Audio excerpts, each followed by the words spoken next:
My number one is another wide receiver. This is a guy I think he's got a wide range of outcomes on where he could go in the draft. And I think he could sneak up into day two, and he could also sneak deep into day three. I have wide receiver Jaelon Darden from North Texas. He gets bonus points for going to Stone Cold Steve Austin's alma mater. He had 74 catches and 1,200 yards with 19 touchdowns in his senior year in 9 games, to follow up 76 catches, 800 yards, and 12 touchdowns in 12 games his junior year.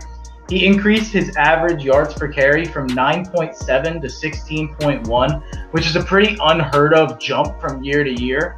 This shows me that he can do it from pretty much anywhere on the field and run a pretty wide variety of routes. He's also the highest rated red zone receiver by PFF, even in this draft, even above guys like Kyle Pitts, Jamar Chase, and Terrace Marshall Jr., which is insane for a 5'9", 174-pound receiver at North Texas.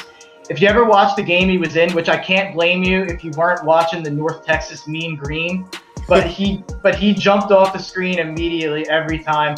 He sat out of the North Texas bowl game with Appalachian State, and North Texas went from being a really solid up and down offense to absolutely helpless without him. He was carrying, it seems, a pretty terrible team to respectability on offense, which is pretty crazy to do as an outside wide receiver. I think Jaelon Darden has pretty high up. He could flame out. I feel a little differently as I do with the Sage Surratt thing. I feel Sage Surratt is not necessarily high ceiling, but pretty high floor. I think Jaelon Darden could flame out of the league maybe, but he also, I think, has the potential to be a legitimate starting wide receiver in the NFL.